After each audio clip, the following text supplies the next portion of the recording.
reproductive health here in Washington State. After the Supreme Court struck down Roe v. Wade, a study from UW-Medicine showed a 50% increase in out-of-state patients seeking abortions and an average one-week delay for all patients seeking services, which can negatively impact a pregnant person's health. What will you do as governor to respond to the increased demand for services? Mr. Reichert. Well, first of all, I want to make it clear that when I'm governor, I will support and protect the abortion laws that currently exist in Washington State. This is a question that's been asked and answered since 1970. That's when the first law was implemented. As a patrol officer in Federal Way, my job back in the mid-1970s was to keep an abortion clinic open when protesters tried to close the sidewalks and the driveways. I will do the same as governor. I will protect those laws and work with our members of the House and the state legislature to Senate to protect access to abortions. The question was, what will you do as governor to respond to the increased demand for services and the one-week delay that women are now experiencing because of the influx of out-of-state patients? Will you answer this question, Mr. Ferguson? Yes. Yes, of course. Same question. Yes. So, of course, we'll be making sure we make investments as a state to make sure that all women, whether coming from out of state or within state, are able to access the full range of reproductive freedom, which, again, is a critical difference in this case. When the Seattle Times editorial board endorsed me, by the way, an editorial board that endorsed Dino Rossi, Republican, over Chris Gregoire, Rob McKenna over Jansley, they pointed out, Dave, that you said the same thing to them, what you said here.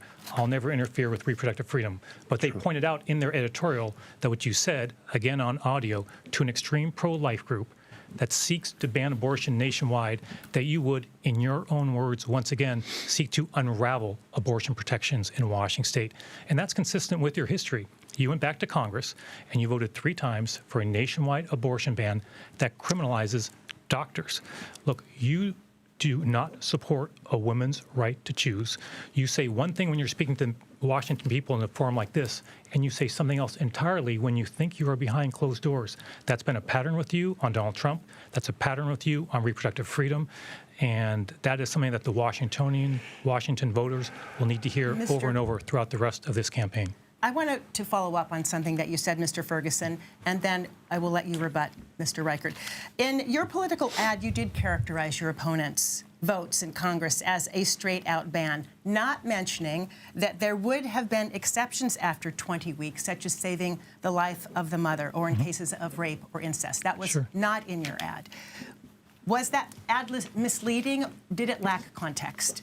Certainly not misleading. In fact, a Spokane TV station reviewed it and said no such thing. It's a 30-second ad, so I'll let Dave try to defend his vote. What's factual about those 3 votes he took in Congress for nationwide abortion bans that criminalize doctors is the following.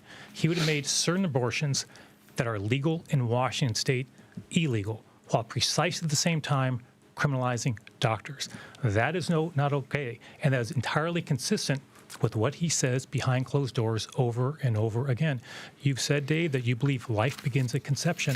I'm sorry, there's too much at stake, to your question, in a post-Dobbs world to risk reproductive freedom for the women of Washington State with an individual who voted to criminalize doctors who perform abortions that are legal in Washington State. Mr. Reichert, can we talk about your record in Congress just for a moment? You did, while in Congress, support 3 bills banning abortion past 20 weeks. The last bill allowed abortions after 20 weeks to save the life of the mother and in cases of rape or incest. It also required a second doctor be present to save the unborn child. Can you please, for us, explain your voting record, how it squares with what you said yourself in a recent campaign ad that you, quote, do not believe any politician, regardless of personal belief, has the right to make that decision for any woman? Yeah. So, again, Mr. Ferguson is not being honest with the people here in Washington State. Those 3 votes were based upon viability, legal terminology, viability at 20 weeks. So I actually voted 3 times for abortions, access to abortions at viability. It's almost the same law that exists here in Washington State, which is 24 weeks. So if Bob is saying that I voted to ban abortions at viability, Bob believes that Washington State's law then is a ban. If he doesn't believe in Washington State laws, then he also believes in a ban. So I did not vote to ban abortions nationally, and Thank you. You're out of time. okay.